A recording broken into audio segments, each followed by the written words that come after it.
As I was thinking about, usually for the last, as I stopped to reflect on it, it was going on 8 years now that I've had the opportunity to preach here, at least every now and then. That was my feel old moment for when I started putting this together. Almost 8 years now. I was sitting thinking, and when I preach at Rockcliffe, I always do my best to bring a sermon that I've never preached before, one that I've just put together, one that I may be wanting to try out. For lack of a better term, Rockcliffe, you guys have always been patient with me. You've always been a really good guinea pig for my sermons. When I go to other congregations, they say, man, it sounds like you've preached that sermon before. What I don't tell them is, yeah, I did preach that sermon before. But I appreciate your patience there, and that's exactly what I want to do this morning, is bring another new lesson, one that I was thinking about. Coincidentally, I was sitting here drinking coffee. It's that point in the semester where coffee is the only reason I'm still surviving. I'm down to my last 2 classes, and then I'll get graduation. Then it should be a little bit smoother sailing from there, but coffee is currently what's getting me through the semester. So as I was drinking coffee, this is probably my favorite mug that I have.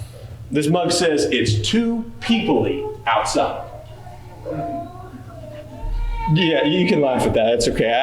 As I sat there thinking about this, it's too people-y outside. I don't want to deal with people today. I want some time alone, really. It's kind of the theme of this. It was kind of a gag gift that Mom had given to me for Christmas, and turns out it's probably one of the most used gag gifts that I own. So now who's laughing, I guess. But as I sat there thinking about this, I was drinking coffee, I looked down and was thinking about this and thought, that wouldn't make a bad sermon.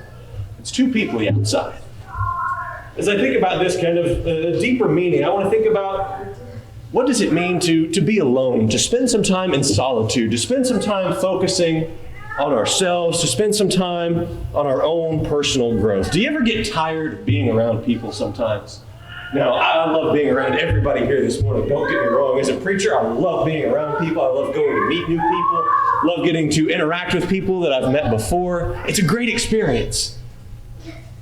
But when we all leave the parking lot, I go to eat lunch and then I go back, I get my sweatpants on, I'm probably not going to want to see anybody until 6 o'clock tonight. If that's okay with everybody. I just want to get settled in. I want a little time for myself. We're all like that sometimes. For the most part, a lot of us like to just spend time around people, interacting with people, but sometimes we just need some time for ourselves. And it's not always easy to find. For those of you that have kids in here this morning that are kind of chatty, alone time's hard to find, isn't it? Mr. Mike's got like a whole pew of kids up here this morning, so he's not exactly sitting alone. But alone time can be hard to find, and that's why I think it's so important for us to think about that. Jesus gives us really a set of examples throughout the New Testament of times where solitude is important, where we need to spend time alone. You know, we are all called to be the light of the world, the salt of the earth, and all those things. We are called to be that good example for others. But we cannot take care of others if we are not first taking care of ourselves. And that's oftentimes where many of us fall short. As Christians, we can fall prey to burnout just as easily as other people can. It has been 4 years for me at Freed Hardeman. It has been 2 years before that for me at Austin P. I'll graduate with 3 degrees. And let me tell you, I am burnt out on school. I'm getting by on willpower and coffee at this point for the last 7 weeks of my semester. That's 8 weeks from yesterday, so we're on 7 weeks left. That's what I got to keep telling myself. But as Christians, we have to be careful ourselves. We can overextend ourselves. We can try to do so much for others that we lose ourselves in that we fail to take care of ourselves. If we can't take care of ourselves, there's no way that we can adequately take care of others. Taking care of others can kind of be difficult. Again, everybody in here that has kids knows taking care of these small humans is a difficult task. I have little sisters. I know how difficult they still are, but I'm not going to look at Lily Ann right now. So we have to take care of ourselves sometimes. And that's what I want to spend a lot of our time this morning thinking about some times that Jesus withdrew himself. Much of Jesus' ministry revolved around going. I came to heal those who are sick. Those who are well have no need of a physician. I came to heal those who are sick. Is Jesus' mission statement, if you will. Jesus went out and preached to crowds, to multitudes, to masses. Beyond those times, he was surrounded by a group of his closest friends. Now, don't get me wrong, I love my close friends dearly. I like to play video games with them every now and then, catch up with them, but sometimes I need a break from them as well. And just as Jesus needed a break from those around him, we may at times need a break from those who are around us. This morning, I want to spend a little bit of time thinking about the occasional solitude of Jesus Christ. Open your Bibles, if you will, to Luke chapter 4, beginning in verse number 1. Luke chapter 4, beginning in verse number 1. The first time in Jesus' ministry that we see Jesus spending time alone. Jesus is preparing for a major task. Luke chapter 4, verses 1 and 2 sets the tone for Jesus' entire ministry. Luke chapter 4 is where we read of Jesus going up into the wilderness to be tempted for 40 days. He fasts for 40 days. He's tempted by the devil. He comes down off of the mountain and then immediately launches into his ministry. What does Jesus do before he starts this incredibly important task? He spends time alone. But a key thought before we dive any further into this point or any of the other points that I want to look at is when we are alone, we are not ever truly alone. I've got a quote. I couldn't find the source of it, so it's simply an unknown author. Time spent in solitude with God is not time spent alone. That's the point that I want to get across this morning, is sometimes we need to withdraw from the people around us, but we never, never, never need to withdraw from our relationship from God. But that's what Jesus is doing here. When he spends this 40 days in solitude, he's not just alone, he's spending time with God. Notice Luke chapter 4, verses 1 and 2. Then Jesus, being filled with the Holy Spirit, returned from the Jordan and was led by the Spirit into the wilderness, being tempted for 40 days by the devil. And in those days he ate nothing, and afterward, when they had ended, he was hungry. He's being tested for 40 days, but he's all alone. He doesn't have friends to talk to. His apostles aren't there. None of that. Jesus is spending time alone. He's preparing for what's to come. He's getting ready for this major task that he's getting ready to undertake. He spends time in fasting. He spends time in prayer. He's working on making sure his focus is what it needs to be before he starts his ministry. He knows what's about to happen. And I think about it as the times that I had to get ready for school over summer break. You just kind of on a countdown until the inevitable starts and you got to start school again. I'm really looking forward to this July when I don't have to do any preparation for school, at least for myself. That'd be really kind of nice. But once we know there's a task waiting for us, we have to prepare for it. We have to get ready for it. We've got a gospel meeting coming up here in June. There's going to be preparation involved in that. A vacation Bible school coming a little bit later down the road, there's going to be preparation for that. Those are big events. We have to get ready for those. And as Jesus was getting ready to begin his ministry, he spends time alone.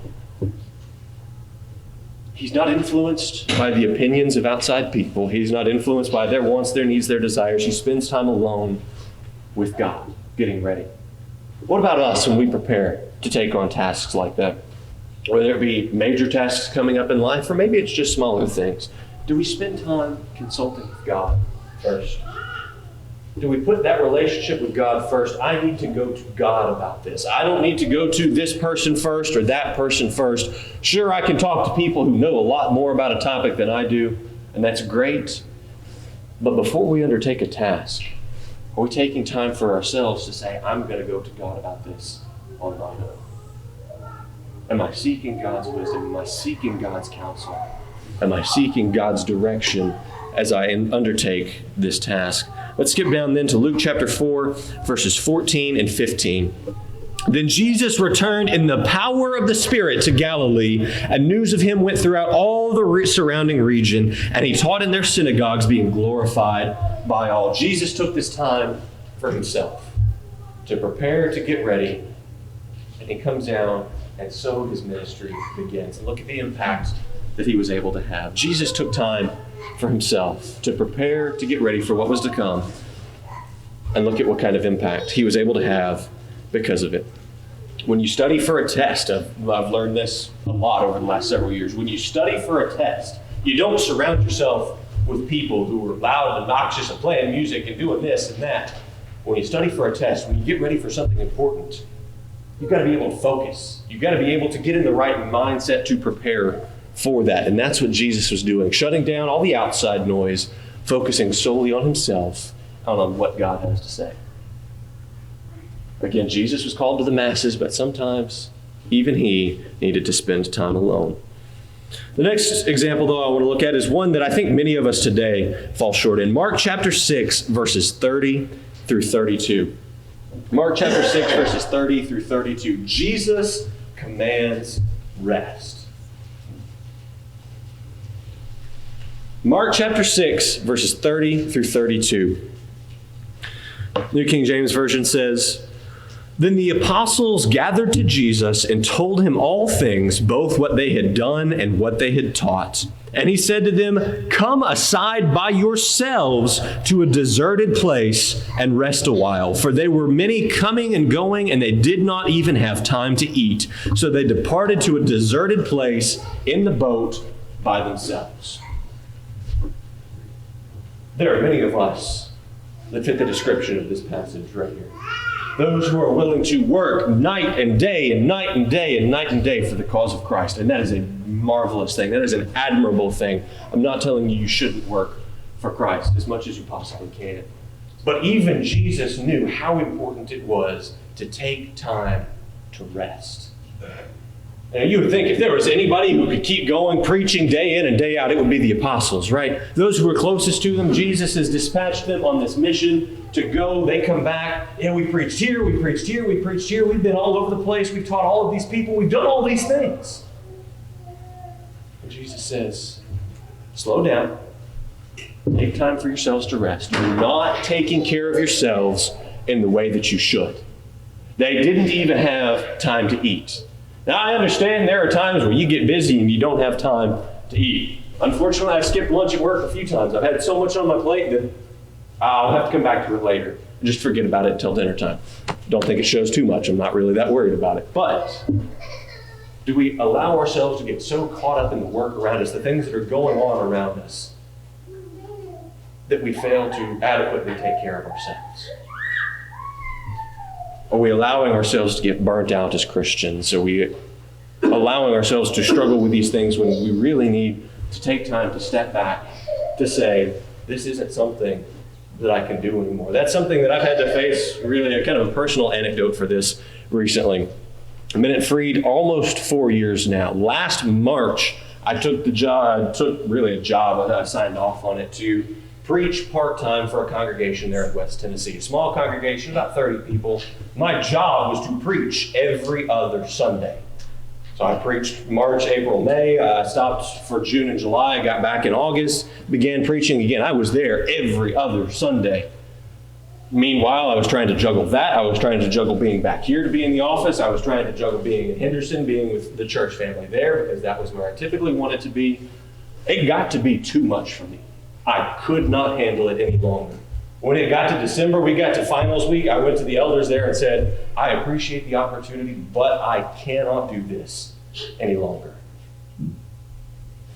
That was a tough conversation for me to have, because I felt like I was letting those people down. Who doesn't want the opportunity to preach? If I didn't have to pay for gas, then I'd preach for free as often as I possibly could. I love the opportunity to preach. But I got burnt out. I couldn't do it anymore. And I had to talk to quite a few people whose opinions that I value very highly. And I had to stop myself and say, hey, all these people are telling me the same thing. Maybe I should listen. Burnout is real. Burnout is something we can all struggle with from time to time. We should be working our very hardest, but we cannot forget to take care of ourselves in the process. There's this magical word in the English language. It's the word no. I can't do that. Now, brother, this is not an encouragement to be lazy. When the elders come to you and say, hey, we need some help for VBS. No. VBS comes around once a year. Everybody can take 1 week a year out of their schedule to work for VBS.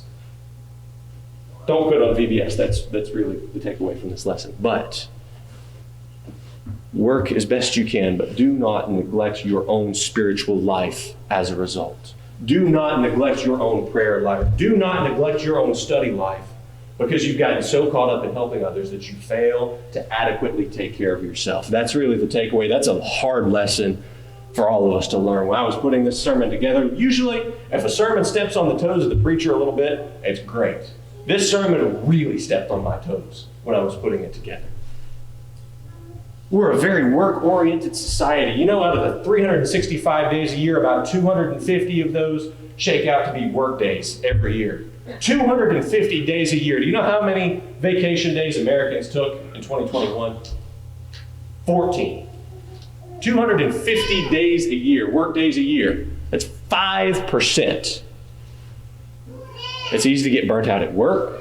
It's easy to get burnt out doing other things. It's easy to get burnt out as a Christian. But if you take the time, you put in the effort to rest, to recharge, you will come out stronger on the other side because of it. That's what the disciples did. If Jesus hadn't admonished them, come aside by yourselves to a deserted place and rest for a while, the disciples would have gotten burnt out.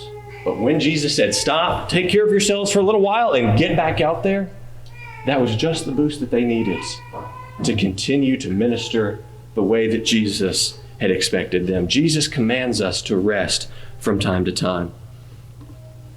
Sometimes we have to do the same. Work to the best of your ability. Work as hard as you can. But don't get to the point where you just can't manage anything else. Don't let the quality of your work diminish because of the quantity of your work. I'm going to say that again. Do not let the quality of your Christian work diminish because of the quantity of your Christian work. I don't want you to do 10 Bible studies a week that you haven't prepared for, that you aren't ready for. I'd much rather see you do one Bible study that you spent adequate time preparing for, getting ready for, sitting down, meeting the right people. I would rather see one high-quality Bible study over 10 Bible studies that you are not ready to have. Because that's how we can truly have an impact. Jesus called 12 men. He didn't call 500 men to be his apostles. He chose these men because he knew what they were capable of. He knew that these people were capable of high-quality work. And that's exactly what the Lord needs in his kingdom. If you're burnt out, you can't do the same quality of work. My papers now are probably a lot worse than they were freshman year. The paper we talked about in class this morning, I think, was like junior year at Freed. So I probably don't want to think about it. Don't know how I got an A on that paper. But you will only be able to do your best work for Christ if you are equipped to do so, if you are rested enough, if you are taking care of yourself enough to do so. And Jesus teaches us that as well. Be prepared, be ready to deal with these things, but spend time alone working on yourself first. One more that I'd like to look at, though. Matthew chapter 14, beginning in verse number 1. Another example of Jesus encouraging solitude. Matthew chapter 14, beginning in verse number 1. Matthew 14, verse 1. It says, at that time, Herod the Tetrarch heard the report about Jesus and said to his servants, this is John the Baptist. He is risen from the dead, and therefore these powers are at work in him. For Herod had laid hold of John and bound him and put him in prison for the sake of Herodias, his brother Philip's wife, because John had said to him, it is not lawful for you to have her. And although he wanted to put him to death, he feared the multitude because they counted him as a prophet. But when Herod's birthday was celebrated, the daughter of Herodias danced before them and pleased Herod. Therefore he promised with an oath to give her whatever she might ask. So she, having been prompted by her mother, said, give me John the Baptist's head on a platter. And the king was sorry, nevertheless, because of the oaths and because of those who sat with him, he commanded it to be given to her. So he sent and had John beheaded in prison. And his head was brought on a platter and given to the girl, and she brought it to her mother. Then his disciples came and took away the body and buried it and went and told Jesus. Notice verse 13. When Jesus heard it, he departed from there by boat to a deserted place by himself. Now this is a tough one for all of us to tackle, but it is unfortunately one that each and every one of us in this room will contend with at some point. Jesus says it's okay to withdraw sometimes during times of grief. Now, don't get me wrong, I am not an expert on dealing with this topic. I faced it before, but I am not an expert on this topic. However, I do know this. you do have to allow yourself time to grieve. At first, you need your brothers and sisters around you. You need your family around you. You need those people who care the most about you to surround you, to support you, to be there for you. But there is a time where you have to come to terms with that yourself. That's why Jesus retreated. One of his closest friends, his cousin, had died. Jesus received news of it, and he realized, I need to step back and focus on this. Jesus teaches it's okay sometimes to withdraw, to take some space for yourself, to say, I appreciate the offer, but I can't right now. Jesus withdrew so he could pray, so he could spend time with the Father. He wasn't truly alone, but he was away from those who surrounded him, because grief is not an easy thing to deal with. But every one of us will deal with it at some point. As those of us, brothers and sisters in Christ, when we know of someone who's grieving, it's our duty to reach out, to support those people, to help those people through that hard time. I've been on both ends of that. It's tough. You, as someone who's struggling with grief, you're going to have times of solitude, and those are probably the most difficult of those times. But you do have to come to terms with that yourself. And you're going to have to do that on your own, but don't forsake God in the midst of struggling with grief. That's really the ultimate takeaway that I want for us this morning, is though we do need to spend time alone, never forsake God in those times. Those closest to you can walk away. Those closest to you, you may need to distance yourself from. You don't always need their advice or their opinions. Never forsake God, even in the most difficult times. Jesus retreated because he knew he needed time to come to grips with this. This doesn't mean, and this is a great example of those who, when you're struggling with grief, when someone tells you, well, just get over it, right? That's absolutely the wrong thing to say to somebody that's struggling with that. Grief is difficult. Jesus took time away from his ministry. He took time away from his apostles. He took time away from his mission here on earth to grieve. That's how important this process is. Take time for yourself when it's needed. One more time, though, that I want to look at before we close here.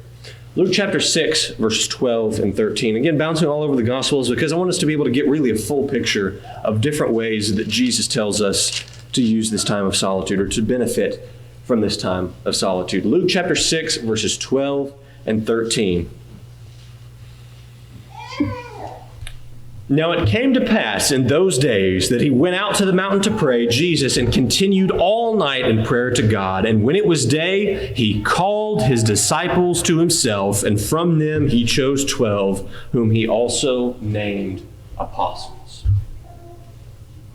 Right before you make a big decision is probably a good time to spend some time in prayer with God. Any kind of big decision, whether it be a job. I'm thinking some of the ones that I faced most recently, accepting a job, proposing. That was a pretty big one. You kind of spend some time alone in prayer right before you get ready to do that. When you have big decisions coming up, when you have big life events coming up, maybe it's time to withdraw yourself. Go to God first. Say, God, not my will, but your will be done. Take time away from those things. Those things may be great. You may need to pray to go to God together with your spouse, with your family, whatever the case may be. But take time for yourself. Focus on your own spiritual life as well. Because again, you can't be any good. You can't help others if you aren't first taking care of yourself. People have opinions, in case you hadn't noticed. People have opinions, and most people are not afraid to share theirs. You know, if Jesus went out to his disciples the night before choosing his 12 apostles, I guarantee all of those people that surrounded him would have had very different opinions on who should have been the closest to Jesus, don't you? You go to this person over here at this campfire, he would have said, well, yeah, Jesus, you should pick these 12 people. You go over here to this tent, this person's going to say, no, you need an entirely different group of people. Every one of the disciples around Jesus would have had a different opinion on what needed to happen, but the only opinion that mattered to Jesus was God the Father. The same can be said of us. You can go to this friend and say, how do you think I should proceed? They'll have one opinion. You can go to this person over here, they'll have an entirely different opinion. But you know whose opinion is the most important? It's our Father in heaven. Solitude. It can be difficult sometimes. It can be difficult to manage being alone.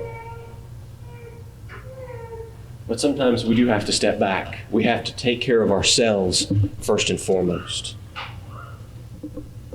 And that's what I want to leave us with this morning. I heard a song recently on the radio, and by way of invitation, I want to say this. I heard a song. It was on a playlist that I had going. I have a very eclectic taste in music. My Spotify coming in was kind of all over the place. I had 3 hours in the truck. There's only so much I can do. And one of those times as I was coming in, I heard a song. And it was a Christian contemporary song that had come on, just happened to come onto one of my playlists. And one of the lines in there says, I'm on the throne, stop holding on, and just be held. We ourselves are not enough to get through all of life's struggles, all of life's temptations, everything that life may throw at us. I cannot get through it alone. Even with my brothers and sisters, I cannot get through everything that life may throw at me. I can only do that with God. Solitude can be difficult. Sometimes it really is too peoply outside. But we have to take care of ourselves as well as taking care of others. As Christians, that's what we're called to do. Jesus has given us all these examples of solitude, of taking time for ourselves. It would have been easy for Jesus even to become discouraged or to become burned out. He just kept going and going and going and going and going. But he took time for himself to focus on his own spiritual life, to make sure what he was doing was, again, as he said, not my will, but yours alone, Father. What does your own spiritual health look like? That's all well and good to show up on a Sunday morning and say, my spiritual health does look pretty good. But on average, they're 168 hours in a week. Does that sound about right? 168 hours in a week. You knock out a third of that for sleeping. You're down to about 100 hours. Spend 4 of those a week inside these 4 walls. What does your spiritual life look like outside those 4 hours a week? That's 4% of your week, roughly, not counting sleep. If you count that, it's even less than that. What does your spiritual life look like outside of that? You're just trying to surround yourself with other people, so maybe some of their good habits and things like that will rub off on you, perhaps, and that's a great effort. But my encouragement for you this morning is to take time to look at your life, to truly examine where you stand spiritually, every element of it. What does your prayer life look like? What does your study life look like? What the rest of the world sees you as, what does that look like to those around you? Take time for yourself. As Jesus says, when you pray, go into your closet where no one's going to see you. No one's going to need to give you great acclaim. Focus on yourself and focus more importantly on your relationship with God. Brother, we are called to be salt and light. But even light bulbs burn out after a while. Take care of yourself. Take time to do what you need to do, whether it needs to be a sense of revitalization. We've got a gospel meeting, we've got vacation Bible school, we've got PTP, we've got gospel meetings going on this week. Take chances to revitalize your Christian life around your brothers and sisters in Christ. But this week, step away from everyone else just for a moment and offer a silent prayer by yourself for strength, for courage, for renewal, for peace, whatever your needs may be. But brethren, if there is any way that we can help you, you don't have to live your entire Christian life alone. Those moments of silence, those moments of solitude are good, but you are not in this fight alone. You've got your brothers and sisters right here next to you. More importantly than that, you've got God the Father who's waiting to welcome you with open arms. If you have a need this morning to make some kind of public wrong right, we're happy to help you with that. But if you feel much like my coffee mug and it's too peoply outside, I'd encourage you to go home, to pray about it, to pray about the struggles that you may be facing in your life. Pray for forgiveness, pray for strength. But brethren, if we can help you, if you've never been added to the cause of Christ, if you haven't spent time developing that relationship with God the way that you needed to, we can baptize you right now. If you need to make something in your spiritual life right, if you spent time totally zoned out to anything that I'm saying, and you just kind of started thinking about some things that may have bled in a little bit, great. If it's caused you to reflect on your spiritual life and you realize your spiritual life isn't where it needs to be, don't walk out the doors. Don't go any longer without making it right than you absolutely have to. Brethren, if we can help you in any way, please come as we stand and we sing the invitation song.